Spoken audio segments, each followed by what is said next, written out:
Hi hello welcome to new factor.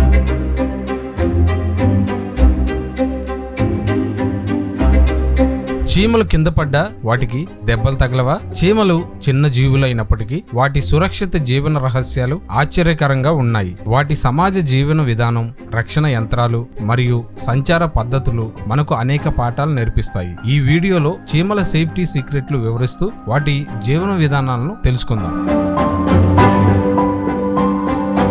చీమలు సమాజ జీవులు. వాటి సమాజం లక్షల సంఖ్యలో సభ్యులతో కూడి ఉంటుంది. ప్రతి చీమకు సమాజంలో నిర్దిష్ట పాత్ర ఉంటుంది. రాణి చీమ గుడ్లు పెడుతుంది, పనివారు ఆహారం సేకరిస్తారు మరియు సైనికులు గూడు రక్షణలో ఉంటారు. ఈ విభజన సమాజం సమర్థవంతంగా పనిచేయడానికి సహాయపడుతుంది.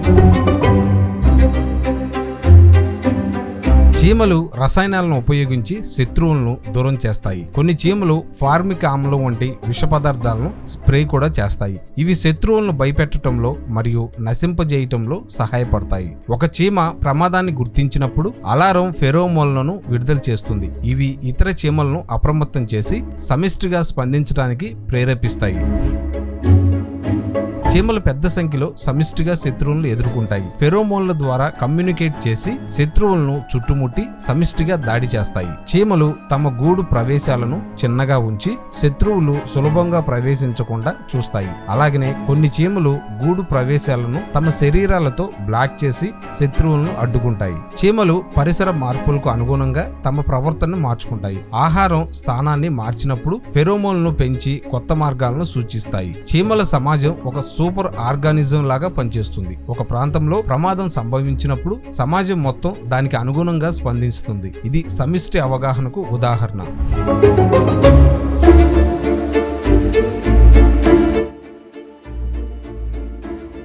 చీమలు తప్పుడు ఫెరోమోన్ల ద్వారా మోసపూరిత సమాచారాన్ని ఎదుర్కొంటాయి. దీనిని గుర్తించి తమ ప్రవర్తనను మార్చుకుంటాయి. ఇది వాటి సమాజ రక్షణకు కీలకం. చీమల సురక్షిత జీవనం వాటి సమిష్టి ప్రవర్తన, రసాయనిక కమ్యూనికేషన్ మరియు పరిసర మార్పులకు అనుగుణంగా మార్పిడిపై ఆధారపడి ఉంటుంది. వాటి జీవన విధానాలు మనకు సమిష్టి శక్తి, కమ్యూనికేషన్ మరియు పరిసరాలకు అనుగుణంగా మార్పిడిపై విలువైన పాఠాలు నేర్పిస్తాయి.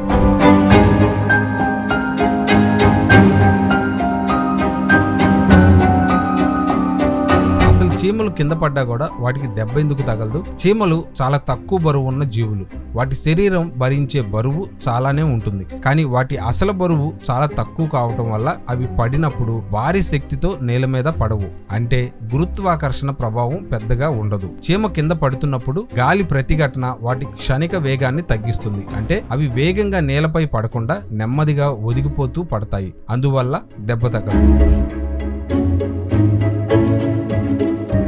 చీమలకు ఎక్స్టర్నల్ స్కెల్టన్ అంటే బయట షెల్ ఉంటుంది. ఇది బలమైనది కానీ తేలికపాటి వంగే లక్షణాలను కలిగి ఉంటుంది. దాంతో పడిన సమయంలో దెబ్బ తగలకుండా గాయాల నుండి కాపాడుతుంది. చీమలు చాలా చిన్నవిగా ఉండటం వల్ల భౌతిక శాస్త్రం ప్రకారం అవి పడినప్పుడు అవి ఎదుర్కొనే బలం చాలా తక్కువగా ఉంటుంది. న్యూటన్స్ సెకండ్ లా ప్రకారం చీమ మాసు భారము చాలా తక్కువగా ఉండటంతో వాటి మీద పడే ఫోర్స్ కూడా చాలా తక్కువగా ఉంటుంది. అందుకే చీమలు ఎత్తు నుంచి కింద పడ్డా కూడా వాటికి దెబ్బ తగలదు. ఇక ఈ వీడియో గనక మీకు నచ్చినట్లయితే లైక్ చేయండి, షేర్ చేయండి, సబ్స్క్రైబ్ చేసుకోవటం మాత్రం మర్చిపోకండి. అలాగనే మరో చక్కటి వీడియోతో మళ్ళీ కలుసుకుందాం.